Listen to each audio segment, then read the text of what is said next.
Hello viewers, welcome to Max magic time. இன்னைக்கான shortcut பார்க்கலாம். என்ன கொடுத்துருக்காங்க? 2.124 பார் 3 டிஜிட்க்கு பார் கொடுத்துருக்காங்க. என்ற தசம எண்ணை P/Q வடிவில் மாற்றுக. P/Qன்னு கொடுப்பாங்க, அப்படி இல்லைன்னா பின்னமாக மாற்றுக அப்படின்னு சொல்லி கொடுப்பாங்க. ரெண்டுமே ஒரே மாடல் தான்.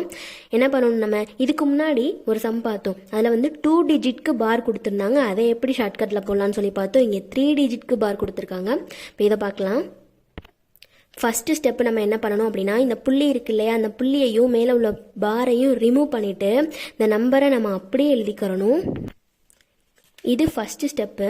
செகண்ட் ஸ்டெப் என்ன பண்ணணும்னா, பார்க்கு கீழே நம்பர் கொடுத்துருக்காங்க இல்லையா, இந்த நம்பர்ஸ் எல்லாம் விட்டுறணும். பார்க்கு முன்னாடி பார் கொடுக்காம என்னென்ன நம்பர்ஸ்லாம் இருக்கோ அந்த நம்பர்லாம் மைனஸ் போட்டு எழுதிக்கிறணும். இந்த மாதிரி சம் வந்துட்டாலே நம்ம மைனஸ் போட்டுறணும். பாருக்கு கீழே உள்ள நம்பரை விட்டுட்டு எந்தெந்த நம்பருக்கெல்லாம் பார் கொடுக்கலையோ அந்த நம்பர் அப்படியே எழுதிக்கிறணும். இது செகண்ட் ஸ்டெப்பு. தேர்ட் ஸ்டெப் என்ன பண்ணணும் அப்படின்னா, பாருக்கு கீழே எத்தனை டிஜிட்டில் நம்பர் இருக்கோ அத்தனை டிஜிட்க்கு நம்ம 9 போட்டுக்கிறணும். இப்போ பாருக்கு கீழே நமக்கு 3 டிஜிட்டில் நம்பர் இருக்கு இல்லையா, அதனால நம்ம 3 9 போட்டுக்கிட்டோம். இப்போ இதை 2ஆல் மைனஸ் பண்ணலாம். 2ஆல் மைனஸ் பண்ணோம்னா என்ன வரும்?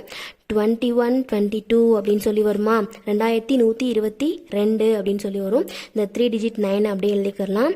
இந்த நம்பரை ஷார்ட் பண்ண முடிஞ்சால் ஷார்ட் பண்ணலாம், அப்படி இல்லைன்னா அப்படியே விட்டுறலாம். ஷார்ட் பண்ண முடிஞ்சிச்சுன்னா அந்த ஆன்சர் ஆப்ஷனில் இருக்கான்னு சொல்லி பார்க்கணும். அப்படி இல்லைன்னா இந்த நம்பர் ஆப்ஷனில் இருக்கான்னு சொல்லி பார்க்கணும். இதுதான் இந்த சம்க்கான ஆன்சர். இந்த சம்க்கான ஆன்சர் என்னன்னு சொல்லி கமெண்டில் சொல்லுங்கள். இந்த சம்மை ஷார்ட் பண்ண முடிஞ்சிச்சுன்னா ஷார்ட் பண்ணிக்கோங்க. நெக்ஸ்ட் வீடியோவில் வேறு ஒரு ஷார்ட்கட்டோட பார்க்கலாம். சேனலை சப்ஸ்கிரைப் பண்ணிக்கோங்க. அப்படியே லைக் போட்டுருங்க. தேங்க்யூ.